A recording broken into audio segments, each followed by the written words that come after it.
All right. Welcome back to Correctional Officer Stories with Steve.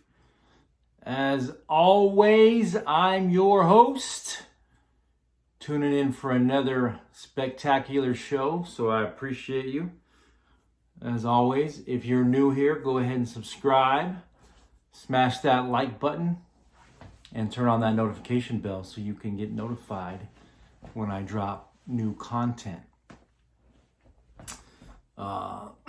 As you can see from the title, the story I'm going to bring you today happened out at the Maximum Security Unit, makeshift Maximum Security Unit, out there at Lewis when I was working it. This must have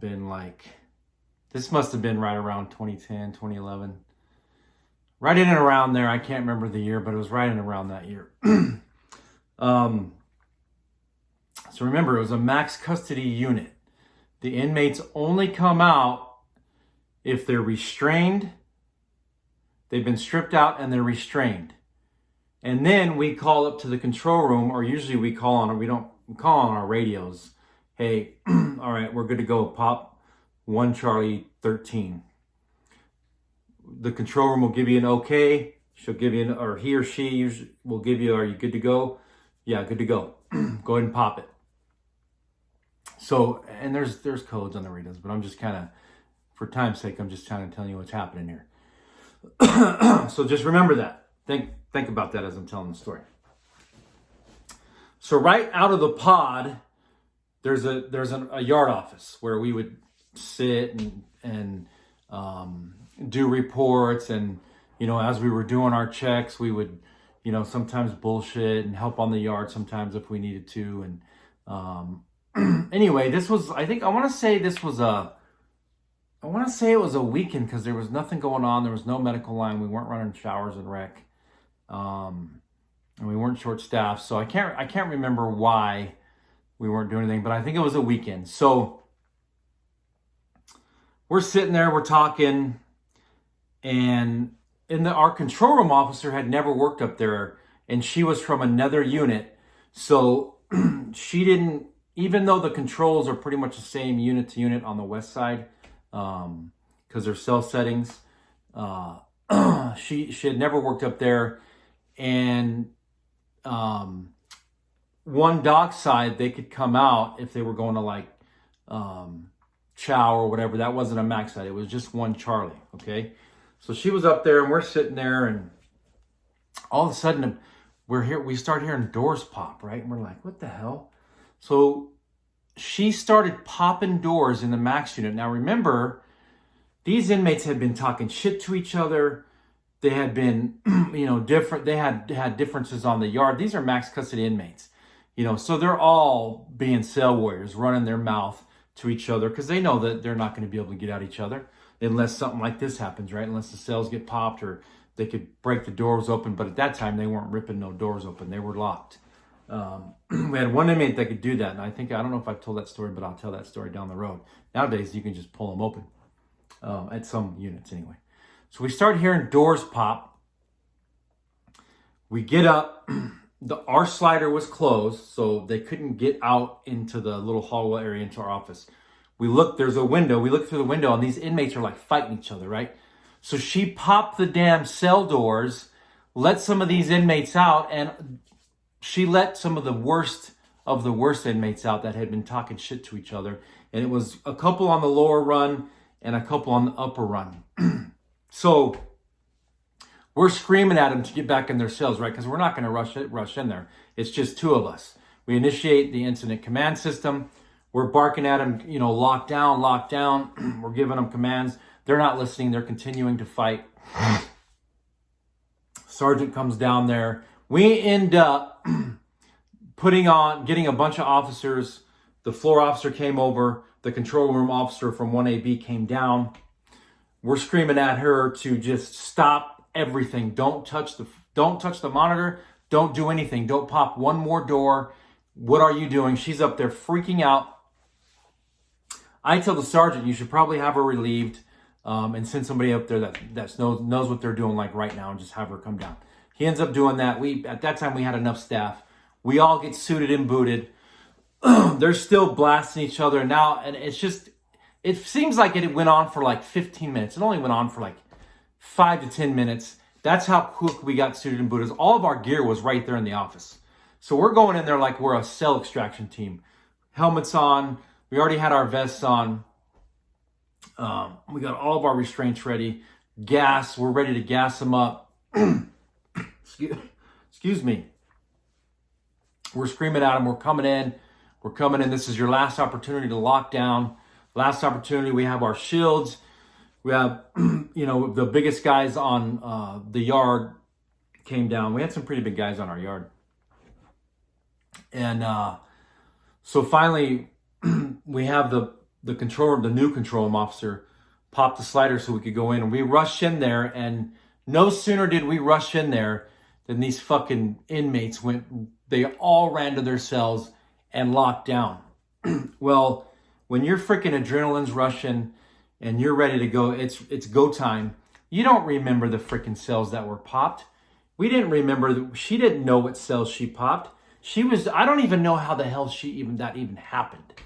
But we ended up having to pull every single freaking inmate out and do knuckle body checks because they were literally fighting each other, beating each other's ass.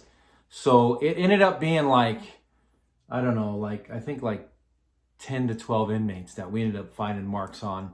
They ended up admitting to it because not everybody wanted their freaking cells checked. So they started copping to it, even though we went around and checked every cell and we did knuckle body checks on all of them. We stripped them out, had them open their hand. We did their full body, and you could see some of their faces were beat up, beat to death. But it was a freaking scary situation because, like I said, you don't want to just rush in there and risk getting your ass beat by, a bunch of inmates.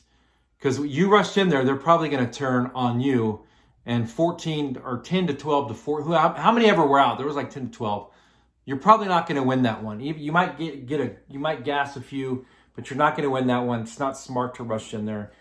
We didn't, that slider wasn't coming open. We had a barrier. We wanted to make sure that we were safe to enter. But like I said, by the time we entered, they were already done having their fun and beating each other's ass, and they were already locked back down. But that goes to show you that's inexperience, because we used to communicate with every single control room officer that would come down, and the detention units, because I used to work the detention units also on the yards, and that max custody unit. Do not pop the cell doors ever unless we radio to you or we're in that cell, in that pod, and we're radioing to you, hey, pop the cell, we're ready. Especially for the new ones that would come over, or the cross levels if we needed staff and they were coming over. That I think that's what she was that day, or she was an overtimer. But crazy day. Luckily, no officers got hurt. Yeah, some inmates got beat up, but nobody had to go out to the hospital. They were just basically checking each other. There was a few chin checks, and no gas went out. But it's a crazy time because some of those max custody inmates they're ready. They've been locked down. They're like animals. They're ready to go. And you give them that one opportunity, that door flings open, and they're probably in shock too. Like, what the hell? My door's open? I'm going to walk free? Shit, they're coming out. And like I said, she just happened to pop the right doors because there's the inmates that were constantly barking at each other, constantly talking shit to each other.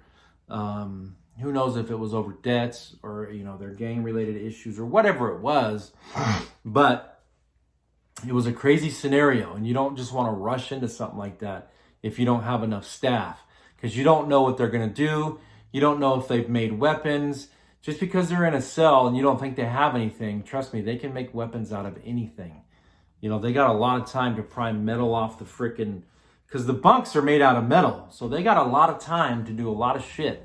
So you really got to be conscious of what you're going to do and the calls you're going to make. And, you got to rely on, we were relying in that time.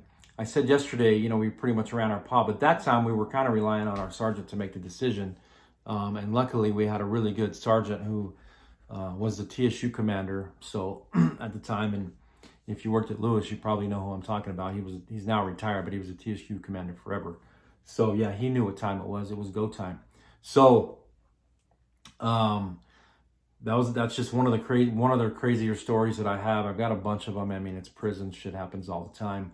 But you know, when you start hearing cell doors pop and you look in and these inmates are running around in some max custody facility, and you're like, you look up at the control room, she's calling down the office, screaming, saying she didn't know what she did.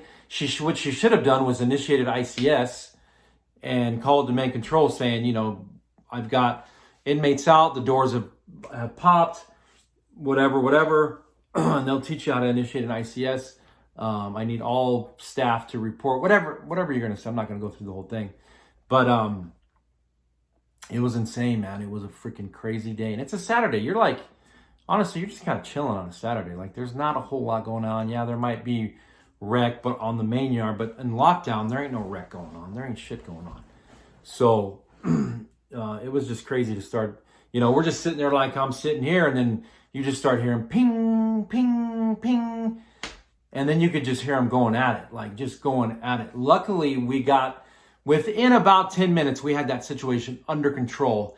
Now, 10 minutes seems like a long time when the inmates are fighting. You can't rush in. You're getting geared up. You're trying to get staff over there. You're trying to relay to main control what's going on because they're wanting updates. You're trying to get main control to make all notifications because this could have became a big deal. Inmates could have died. Staff could have got severely hurt.